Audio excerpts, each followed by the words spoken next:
Hey there, I hope you're having a great week. Today, I want to talk to you about how to read a profit and loss statement. That's like, and one of the things that people don't know is, how do the profit and loss statement work with the balance sheet and the cash flow statement? In fact, some people don't even know they have a cash flow statement, but the three need to work together. But today, I'm going to focus in.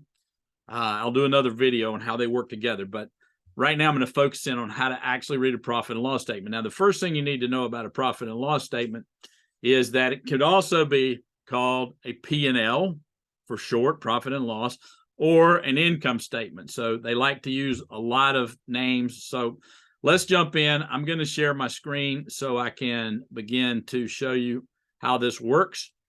And I'm going to draw it up and show you how a typical profit and loss statement will work.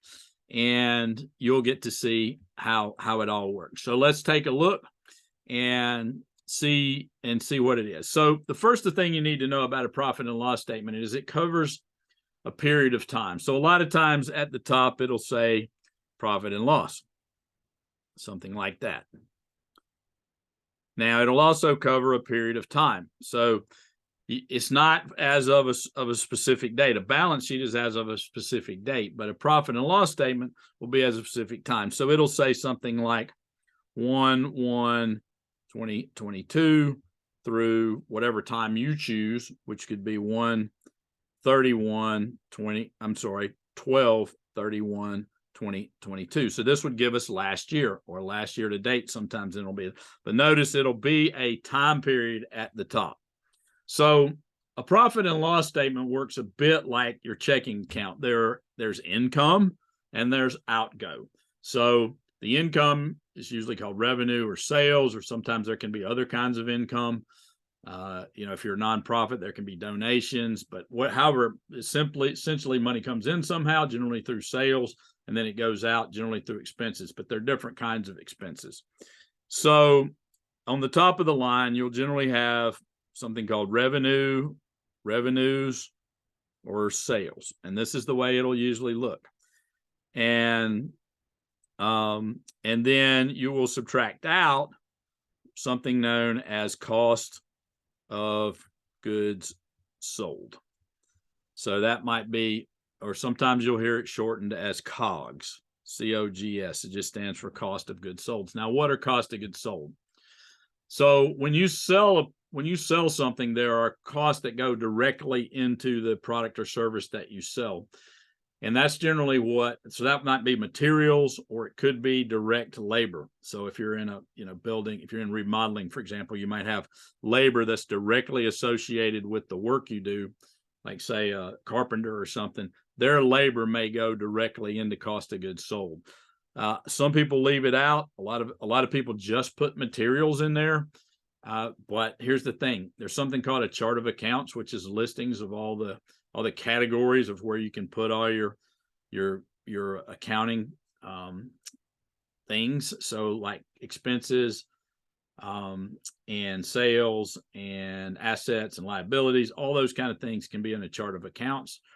And you can put things in cost of goods sold that make sense. So I recommend putting direct labor and materials that go directly into what you're selling, not like shop supplies or anything like that. That would go in a different sector.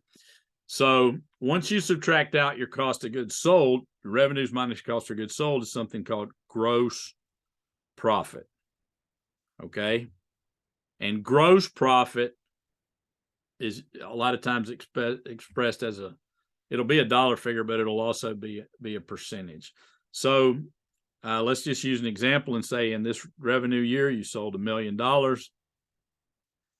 That would be 100%. So I would recommend you print out your income statements as with a percentage of sales, because it's helpful in seeing like if there's an increase or not. You can also print them out, from one period to another, like last month versus this month, or last month next year versus this month, or last year versus next year. And those are good information too. And let's say your cost of goods, in this case, you have materials that are $700,000.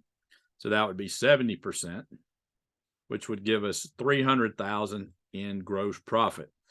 and then we would have 30% there. Okay, so this is good information, because now we know for every dollar we sell, we keep 30% towards, it's also called contribution margin in cost accounting terms. Now, then you will have the rest of your expenses. So sometimes in cost accounting, they're called fixed expenses. So basically the cost of goods sold is an expense you have. You could be considered a variable expense. Some other ones are variable expense, but basically when you sell something, you'll have an expense with it. So there would be no expense for materials if you didn't sell a product. There would be no direct labor if you, except, once you have the service. So then you'll have other expenses down here, and those might be, they might be salaries. They'll certainly be payroll, taxes. There'll be utilities, rent, telephone, on and on and on, all kinds of things that, there's usually a category called miscellaneous expense. And then you'll have, and I'm just not going to keep going, but there'll be more and more and more expenses down here. And then once you subtract, then usually they add those up, all those up, and it creates a category called total expenses. Okay. And then you take out you subtract total expenses from gross profit, and you'll get what's known as net profit before taxes.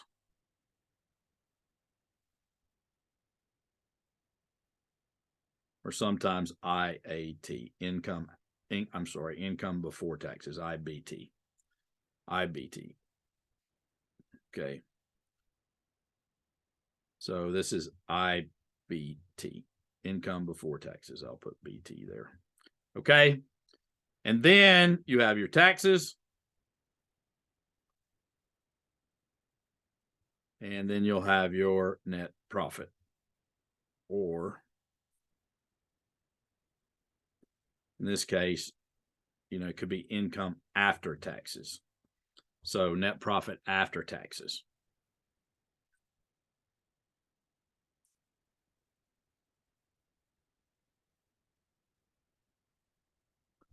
Okay, and that's all there is to it. So the total expenses, let's say these all have numbers in them, right? Coming down through here, they all have numbers in them. And let's say those are, let's say they're 200,000. So you have total expenses of 200,000. And once we subtract those out from 300,000, we'll have 100,000.